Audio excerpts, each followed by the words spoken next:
Hello, everybody, and welcome back to the HerStory Online Summit.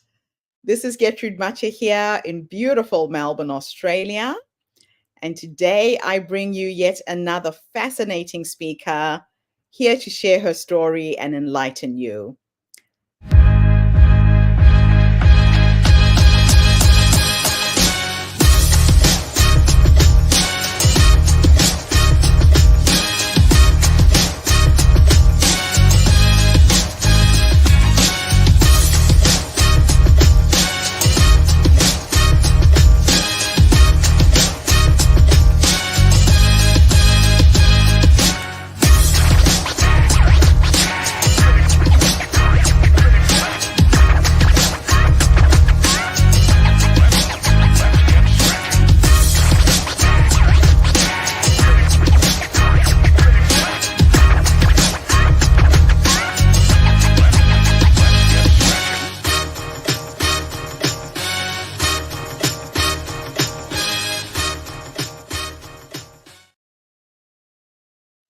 So, Roula, Selinas, thank you so much for being our speaker for the day. Please introduce yourself, tell everybody where you are, and share your story with us today.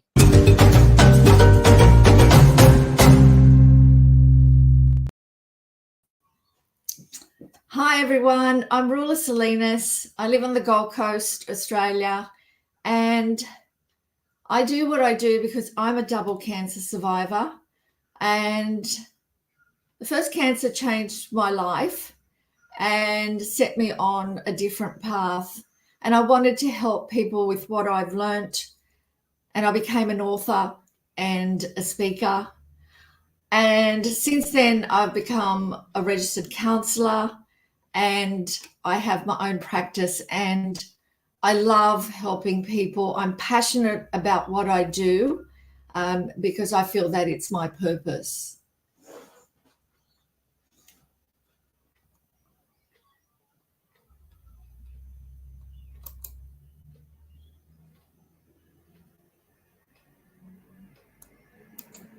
Roula, you were going to share what you do. You want to share your presentation? Yes, I'm about to share my presentation. Yes, just bear with me.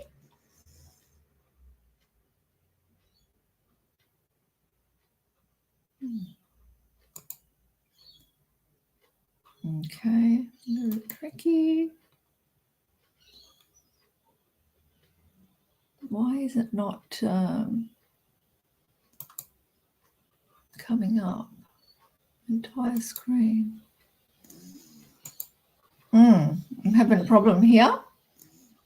You're having a problem? I'm pressing the entire screen, but it's not coming up. Try and share a window. Okay. When you press present, share screen, you can either... Okay, got it. Share a window. Got it? Yes. Okay, so, well, welcome everyone. I acknowledge the tradition and custodians of the land. Have you ever felt stuck or not known how you're going to get through things? I know I have. It was April 2007, and that was when my life changed forever. I was diagnosed with acute lymphoblastic leukemia, and without treatment, I had a few months to a few weeks to live. I had one of the most intensive chemotherapies available. I was away from my family for over a year.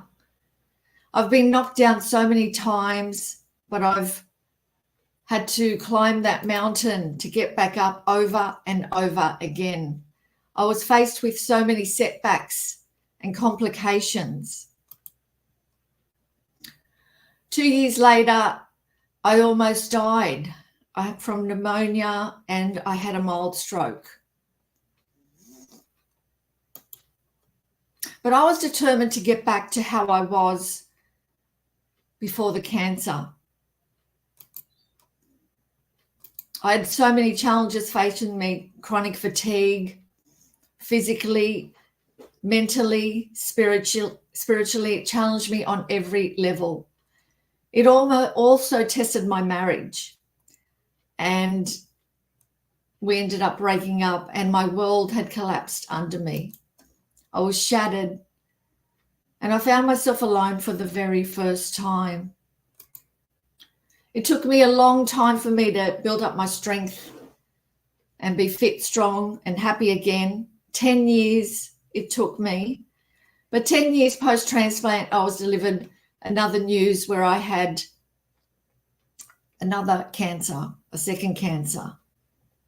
And to say I was devastated is an understatement. But it's not what happens to us, it's how we get through it. It's how we show up and how we want to move forward. Are you going to be a victim or a victor? We are facing an epidemic: suicide, cancer, depression, drug or substance abuse. And cancer's on the rise. Mental health is on a all-time high. And so is suicide and depression. But I had a vision that with everything that I had learned, I can help people, I can change and save lives. And that's what inspired me to become an author and a speaker. And then it was a natural progression to become a registered counsellor and a life coach. For a long time, I was limited. I thought it was a burden to have this cancer. But now I see the gifts that it's given me, because we can thrive after crisis hits. We can do everything and much, much more when we learn to look within. I didn't even know if I was going to make it through that first year. So to be here 17 years later is a blessing, and I'm living my life purpose. I've spoken on many platforms: Clinical Counselling Centre, Ignite Brisbane, and I'm doing things I would have never, ever done before. I've been voted most popular coach, and I get to help people. I get to help change and save lives.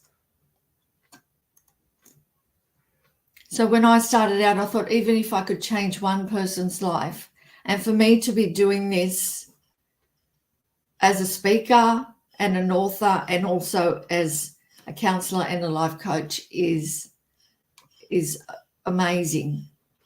I love what I do, and I love to see people's journey. I love to see them transform. Today, I want to share with you my strong techniques. It's an acronym I created. Set an intention. Take action. Reprogram your negative thoughts to positive thoughts. Be an overcomer. Never lose your faith, and be grateful for what is working in your life. Remember that you have unlimited potential within you. We can rewrite our story at any time. Use your obstacles and crisis or failures that you've learned as stepping stones to get to where you want to go.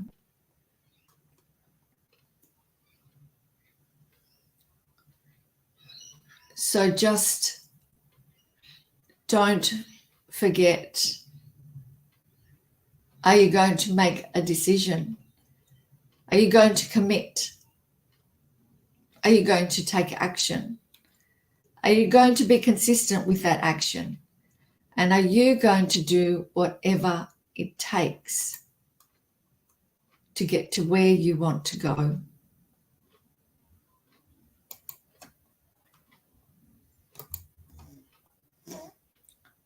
So I hope you got value out of that presentation.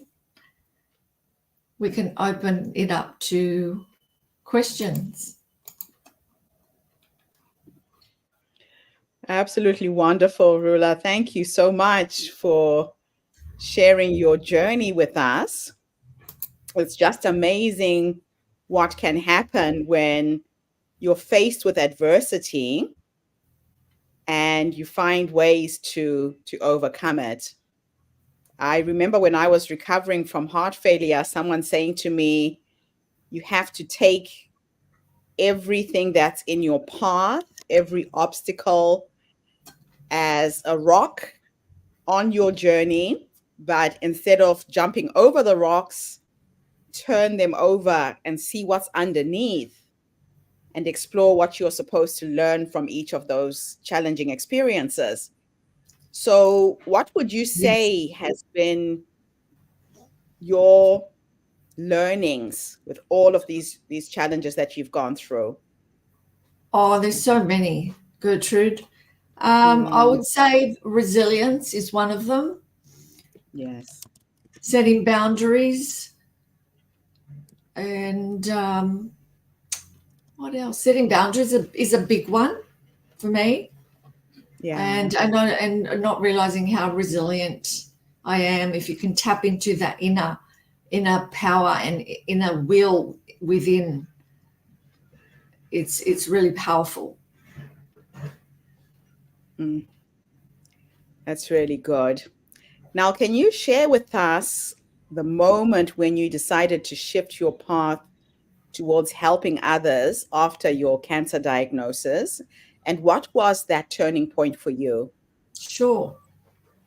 I remember being on a kayak one day. We lived on the water, and I was on my kayak. And as I was rowing, I just had a thought that I really would love to be able to write a book to help people with all the techniques that I had learnt. Hmm. And that's what inspired me on that journey. So that was the first idea that I got. And it took me 5 years to write that book. I had Hmm. so many challenges after that because, as I mentioned, I had a lot of setbacks and complications after the cancer. So a lot of Right. things went wrong. I almost died. Viruses, infections, sort of in and out of hospital. My partner and myself broke up. So it took me 5 years to write that book. But that was Yeah. the first thing that just on the kayak, I thought I would love to be able to help people with what I've learned. And Mm, that was the driving point. And that set me on that journey. absolutely fascinating. Now, as a double cancer survivor, you've been through immense physical and emotional challenges. How did these experiences shape your approach to counseling and life coaching? Well, that's why I think I'm so good at what I do, because I really get my clients get results because I know Mhm. what it feels like. Everything I help my clients with, what they've been through, I've been through. I know what it's like to feel depressed. I know what it feels like to not know how you're going to get through things. To have your world shattered, to know what it's like to have no control over anything anymore. I'd lost that control, and Yeah. I had to develop a trust in the universe and have faith that things were going to be okay, because Mhm. the only thing I could control was my mind, was myself, and Yeah. how I was going to react to that. And that's why I feel that I'm able to help them, change, because I don't just have formal training, I have lived experience. Yes. Makes a big difference. Yes. Now, you've spoken about your strong techniques for overcoming obstacles. Can you elaborate on how you developed this acronym and how it's impacted your clients' lives? Well, I developed it because, look, there's where there were times where I wanted to give up. It was so difficult. It really was. But the thing is, we've got to persist. And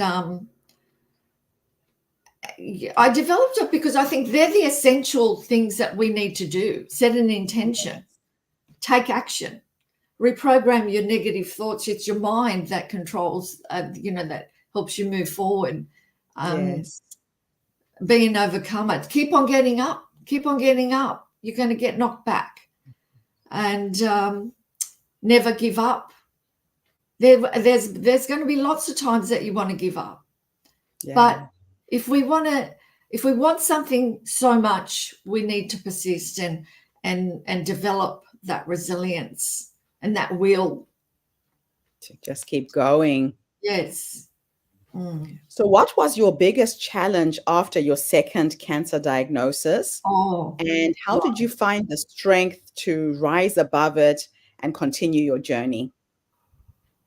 Well, that was big. So that was unexpected. Well, they were both unexpected. The second one, I was in a really good place. It took me 10 years to get there. Physically, I basically couldn't walk up the stairs during the first cancer because I had become so weak. So building myself up physically, mentally, emotionally, spiritually was tough. I had chronic fatigue for years. I still have a little bit, but back then it was a lot. And it took me a long time to get over that and building myself up. I started exercising and so on. Yeah. So I was in a really good place. I was with a new partner and I got that diagnosis out of the blue, and that really knocked me down. I did not expect another cancer. And I became very angry.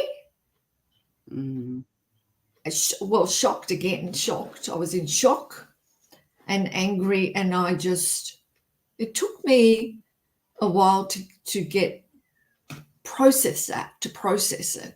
How can this happen again? So, but I talk about being a victim or a victor. That's really important. How are you going to show up? And I decided that I'm not going to be a victim. I'm not going to, life is tough. I'm not going to, play that victim thing. I'm going to move forward. I choose to move forward and be happy. I don't want to do that. So it's a choice. Now, you face some incredible tough times, including these health setbacks, the end of your marriage. What strategies did you use to rebuild your life after such life-altering events? Well, a lot of the things I mentioned, I started going to exercising. I think I started riding my bike first. I started riding my bike. Then I started going to the gym, building myself up physically because I was so weak. Yeah. My muscles had deteriorated a lot. I had lost a lot of weight during the cancer. And so building myself up physically, the chronic fatigue, I would get exhausted very easily. So, that physically was helping me as well, build that physical and emotional and mental strength. Yes. And basically the strategies I've mentioned, I had a vision as to what I wanted to move forward and be and do with my life. And back then it was an author and a speaker, and it's since progressed to, it's like a natural progression to become a counselor and a life coach. And I'm now the founder of Transform Counseling and Coaching. And it's just having a vision. Yeah. And just, again, being resilient. But it because I sounds to me like you could see clearly where you wanted to go, and you got there because that vision was very clear. yes, Mhm, mhm. yes. So, how has your personal journey of surviving cancer influenced your perspective on mental health, especially when working with clients who may be going through their own crisis? So how has it influenced I with said, the how mental has health? your personal journey of surviving cancer influenced your perspective on mental health, Yes, yes, especially okay, when you're working with clients who are going through their own crisis? yes. Well, very much. I mean, I'm an advocate for seeking help. Hmm. It's not good if to keep things inside. We all need help. We Yeah. all the research shows that the ones that who have better results or who overcome things are the ones that have support. So Yes. I'm an advocate for speaking out about it's not a weakness, it's actually a Okay. strength to seek support. It's Hmm. takes Hmm. courage. So it's not a weakness. So I advocate for that. And I think it's really good. A lot of men, half my clients are men as well. Mm. The stigma is changing.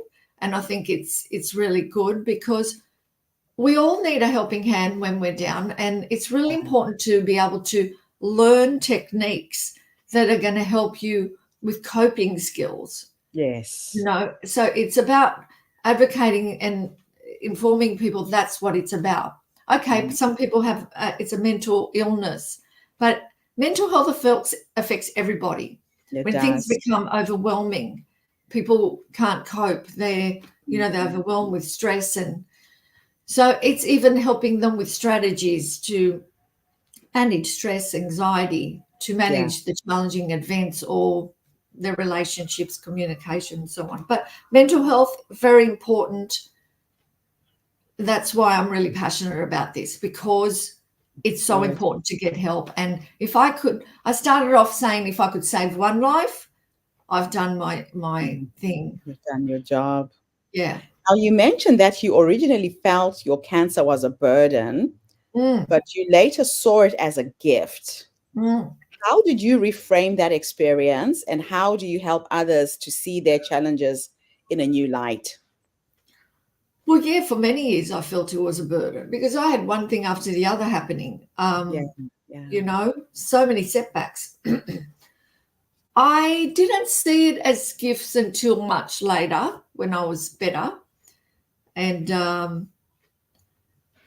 I thought I don't know when it came to me whether it was writing the book. I think it might have been that was the start of it, but it was Yes. more powerful later when I realized how many things that it taught me, the Mm, resilience, the setting boundaries,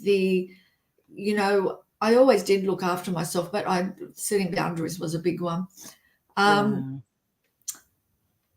yeah. and also I'm doing things I never would have done in a million years. Yes. Yeah. I would have never done all these things I'm doing if it wasn't for cancer. It's And I amazing. Yeah, and I can see the gifts it's given me, and I now get to share those gifts with others and help change and save their lives. Yeah. Yeah. That's just awesome. Now, you've spoken on many platforms and you've had an opportunity to inspire countless people. What is the most memorable or impactful response that you've received from someone who's heard your story? Who's heard my story? I had a grown man in tears at the end of the presentation. His son had committed suicide, and he Mm, said, thank you so much," and he started tearing up, and just that was really powerful. mm, Um, he didn't really say much. It was just that he started, with the tears, and he was really appreciative because it was about teaching him to accept what's happened. yeah. Yeah. But Wow. I've had a lot of people say that that was the most one of the most inspirational speakers I've heard. One lady asked me, "Did I make it up?" And, like, she couldn't believe everything I've been through. Oh Why gosh. would I make that up? Yeah, yeah. So as a registered counselor and a life coach, how do you balance sharing your own story of survival with focusing on your clients' individual healing journeys? Yes. Well, as a counsellor, we don't normally disclose really much unless, Mm. if there's something that's relevant in the Yeah. session, I will say it, Yes. because it does. They under, it's a connection. Yeah.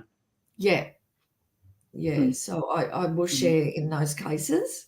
Yeah. As a life coach, we share more. Yeah. So what advice would you give someone who's currently feeling stuck, overwhelmed by life's challenges, much like you once did, and how can they begin to find their own path forward? Good question. So if they're stuck, well, firstly, look at, are they really stuck? So look at what's going on. Are they really stuck, or do they feel like they're stuck in their mind that they don't have a choice? We all have choices in life as to what we're doing. Maybe they feel stuck in their situation, in their job or something. But we have choices, and you ask yourself, is this what I want to be doing, or how can I change things?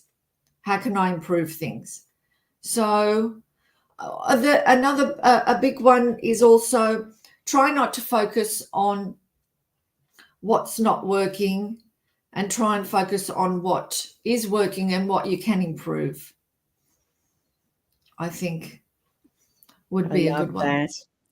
Yeah, yeah. Sometimes we get so fixated on what's not working, Yes. it ends up really paralyzing us. Mm. That is so true. My last question for you is a bit futuristic, and I'm going to teleport you into the future. Oh, And we're going to go and meet the 90-year-old you, and she's oh, brilliant. sitting in her rocking chair, surrounded by her children, her grandchildren, her dogs, her cats, whoever is going to be with you at the end. If I could teleport you into the future to meet this 90-year-old wise woman who's led you to that point, what will you say to her when you finally meet her?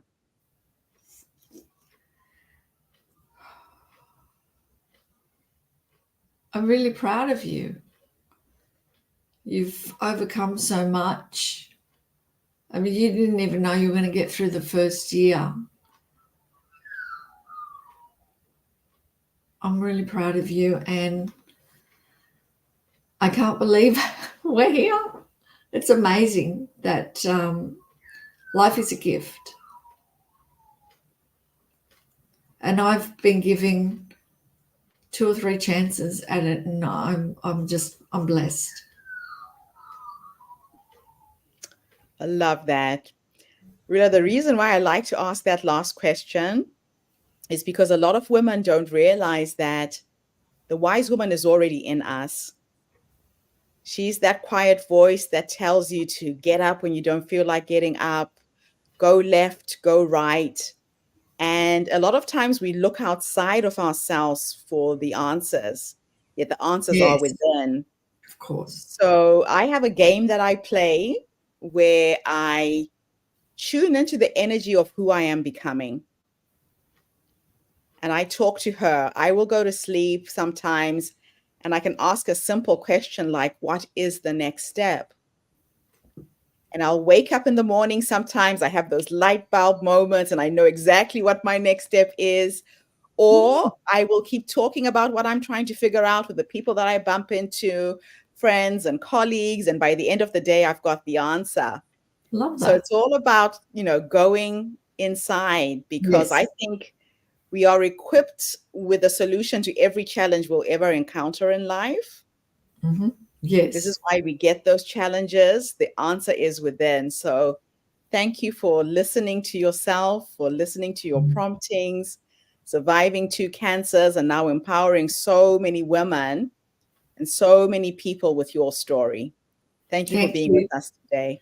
Thank you, Gertrude. Before I go, can I just quickly mention the program I have that may Please. help some people? Yes.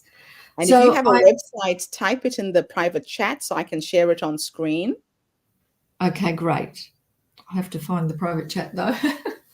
Okay, so I've got a 4-week coaching program called Empower Her.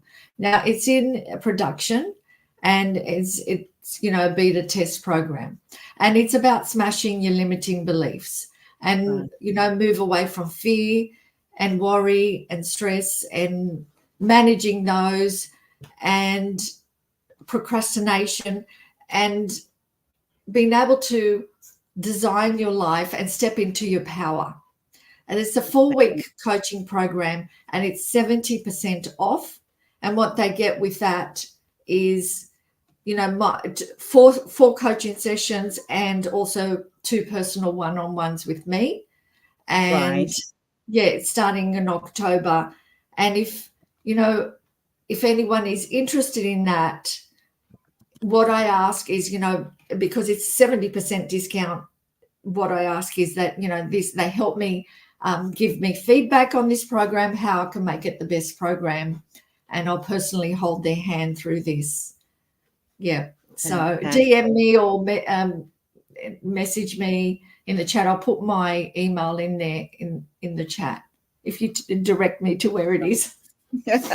I just sent you a little message there. Can you see it? I said hi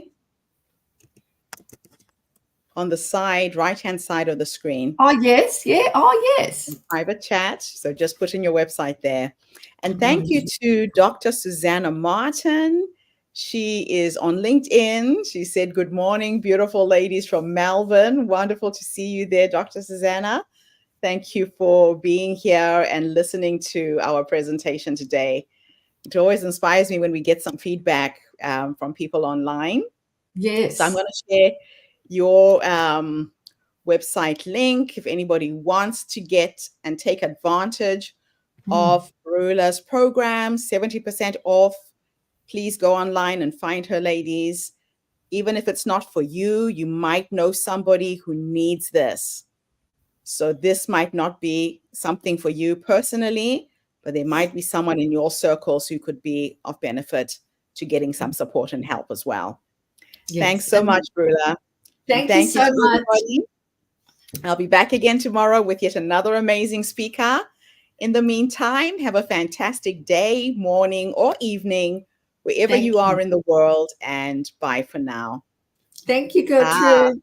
Bye. So Dr. Susanna says that it is late and I'm walking home. Well, get home safely, Susanna. Thanks for tuning in. Thanks, Roula.